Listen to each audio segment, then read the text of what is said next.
But first, reaction to the longest State of the Union in history. President Trump's speech leaves both parties fired up for different reasons. Welcome back. I'm Dick Brennan. President Trump touched on a wide range of topics in his State of the Union address, but there's one moment from last night's speech that the president is weighing in on today. Erica Brown joins us live from Capitol Hill with more. Erica, good evening.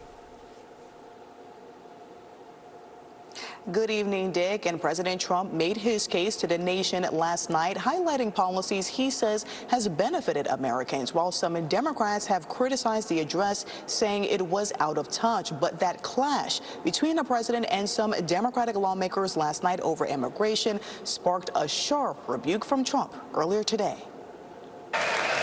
In a record-long State of the Union address, President Trump touted his administration's accomplishments and laid out his agenda. But tensions flared in the House chamber when he turned to immigration enforcement. If you agree with this statement, then stand up and show your support.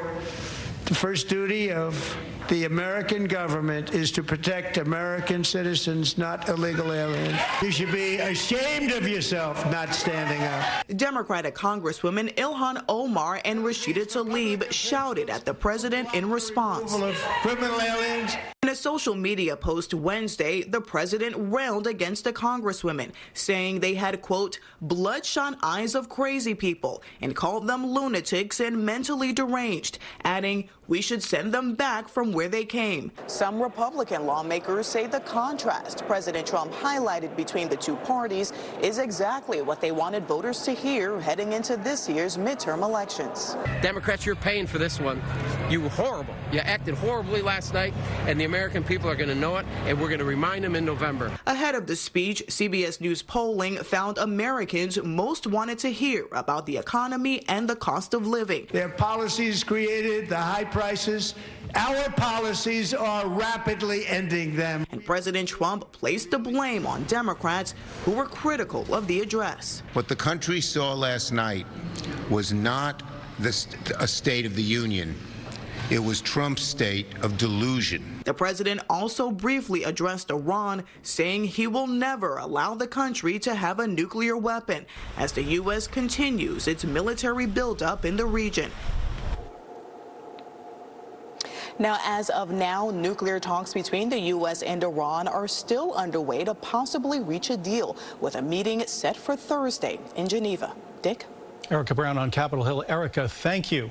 Another topic President Trump mentioned last night, New York City's snow shovelers program. Trump mentioned the program in jest while talking about voter ID laws.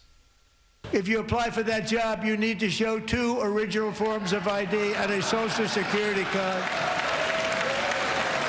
Yet they don't want identification for the greatest privilege of them all, voting in America. I appreciate all of the focus on our emergency snow shoveler program. I want to actually say thank you, because part of the result of that is that we had more than 1,400 New Yorkers sign up for the first time to join that program just yesterday alone.